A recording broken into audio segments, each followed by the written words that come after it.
आज हम जानेंगे दिगंबर शास्त्रों के आधार पर जब दिगंबर साधु के 28 मूल गुण होते हैं और साध्वियों के भी यानी आरिकाओं के भी 28 ही मूल गुण होते हैं तो फिर वे वस्त्र कैसे रख सकती है। साथ में ये भी जानेंगे कि दिगंबर आरिकाओं के लिए क्या करने योग्य है और क्या करने योग्य नहीं है, यानी उनके कर्तव्य अकर्तव्य के बारे में जानेंगे आज की इस वीडियो में।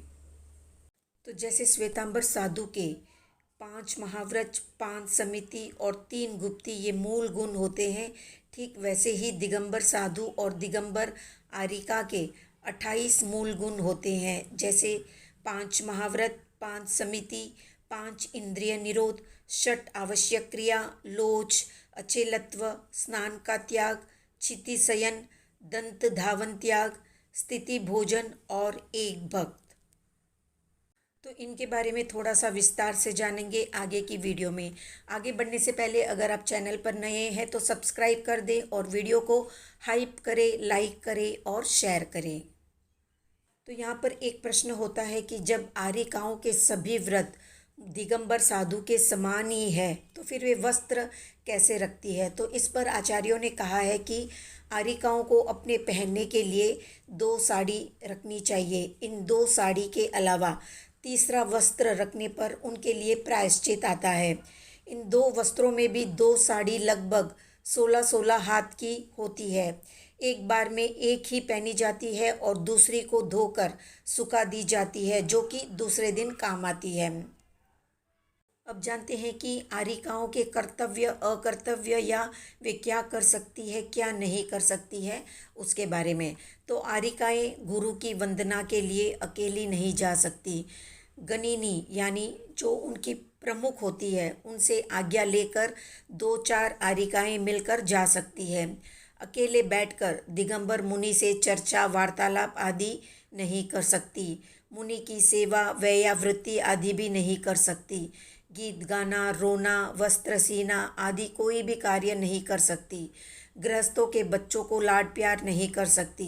गृहस्थ महिलाओं से गृहस्थ के विवाह, व्यापार, रसोई, खान पान आदि संबंधी यानी इन सब से संबंधी चर्चा नहीं कर सकती। महिलाओं को धर्म की, वैराग्य की शिक्षा दे सकती है। नाटक, उपन्यास, श्रृंगार संबंधी पुस्तकें नहीं पढ़ती। राजनीतिक चर्चाओं में भाग नहीं लेती। केवल परलोक सिद्धि के लिए धर्म आराधना में तत्पर रहती है। लौकिक प्रपंच में नहीं पड़ती। आपस में ईर्ष्या, द्वेष, कलह से दूर रहती है। एक दूसरे की अनुकूलता रखते हुए पठन पाठन में अपना समय लगाती है।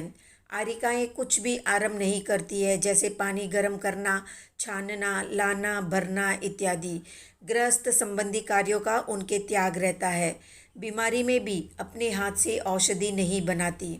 श्रावक श्राविकाएं शुद्ध काष्ठ आदि प्रासुक औषधि तैयार करके आहार के समय ही आहार में दे देती है या लगाने के लिए शुद्ध तेल, घी आदि का प्रयोग कर लेती है।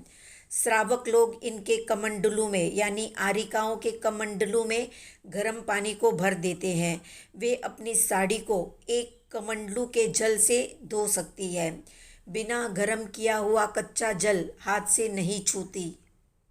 या तो श्राविकाएं छाने हुए जल से उनकी साड़ी धोकर सुखा देती है या फिर वे खुद कमंडलू के पानी से धो सकती है।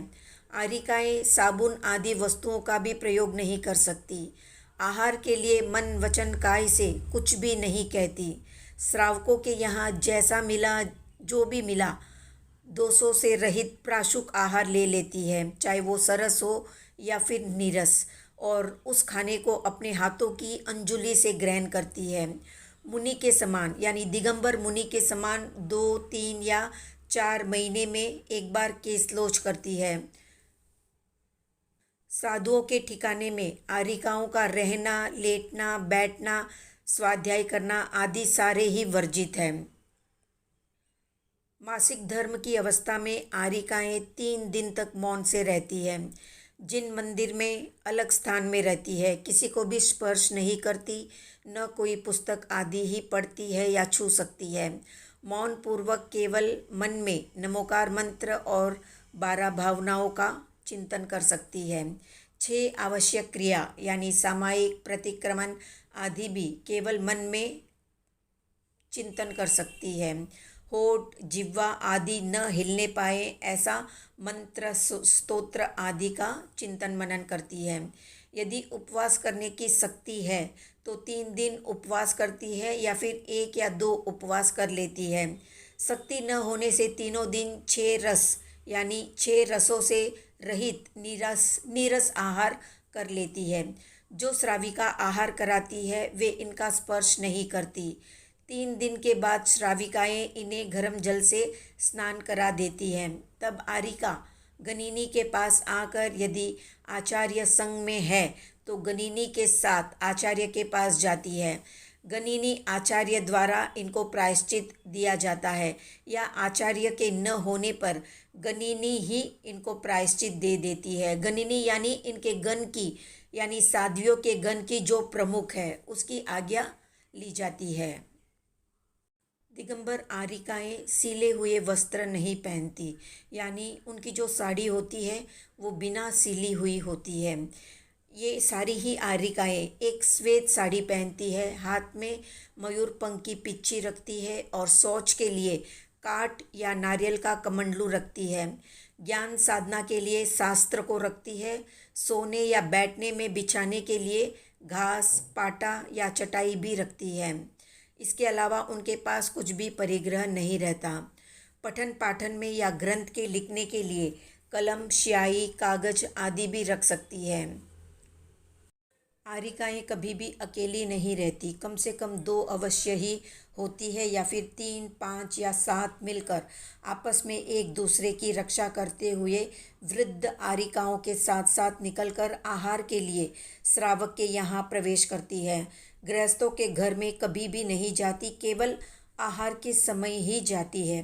कभी कोई विशेष धर्म कार्य होने पर या किसी को संलेखना आदि कराने के लिए आरिका गृहस्थ के घर जा सकती है, अन्यथा नहीं जा सकती। उसमें भी गनिनी को पूछकर ही जा सकती है। दिगंबर आरिकाएँ निर्विकार वस्त्र और वेश धारण करती हुई साज श्रृंगार से रहित होकर जल और मल से युक्त रहती है। धर्म, कुल, कीर्ति और दीक्षा के अनुरूप निर्मल आचरण करती है। रोना, बालक आदि को स्नान कराना, भोजन कराना, रसोई बनाना, वस्त्र सीना, सूत कातना या 6 प्रकार का आरंभ आदि कार्य वे नहीं करती। मुनियों के पैरों में तेल लगाना, धोना, गीत गाना आदि कार्य भी वे नहीं कर सकती है। दिन और रात्रि संबंधी सभी क्रियाएं दिगंबर आरिकाओं की मुनियों के समान ही है। अंतर सिर्फ इतना है कि वृक्षमूल योग, आतापन योग और अभ्रावकाश योग ऐसे 3 योगादि आचरण आरिकाओं के लिए निषेध है, क्योंकि वो उनकी आत्मशक्ति के बाहर है। दिगंबर आरिकाएँ निर्विकार वस्त्र और वेश धारण करती हुई साज श्रृंगार से रहित होकर जल और मल से युक्त रहती है। धर्म, कुल, कीर्ति और दीक्षा के अनुरूप निर्मल आचरण करती है। रोना, बालक आदि को स्नान कराना, भोजन कराना, रसोई बनाना, वस्त्र सीना, सूत कातना या 6 प्रकार का आरंभ आदि कार्य वे नहीं करती। मुनियों के पैरों में तेल लगाना, धोना, गीत गाना आदि कार्य भी वे नहीं कर सकती है। दिन और रात्रि संबंधी सभी क्रियाएं दिगंबर आरिकाओं की मुनियों के समान ही है। अंतर सिर्फ इतना है कि वृक्षमूल योग, आतापन योग और अभ्रावकाश योग ऐसे 3 योगादि आचरण आरिकाओं के लिए निषेध है, क्योंकि वो उनकी आत्मशक्ति के बाहर है। तो 28 मूल गुण में क्षिति शयन का अर्थ होता है जमीन पर सोना, घास फूस पर सोना या फिर लकड़ी के पट्टे पर सोना। दूसरा है दंत धावन त्याग यानी दातन इत्यादि नहीं करना, यानी ब्रश इत्यादि नहीं करना। स्थिति भोजन यानी खड़े होकर भोजन करना। एक भक्त यानी एक ही समय पर यानी एक दिन में एक ही बार भोजन करना, उसे एक भक्त कहते हैं। अचेलत्व यानी दिगंबर के रूप में रहना। तो ये थी संक्षिप्त जानकारी। कितने लोग दिगंबर आरिका की दैनिक चर्या के बारे में जानना चाहते हैं, कमेंट में बताएं।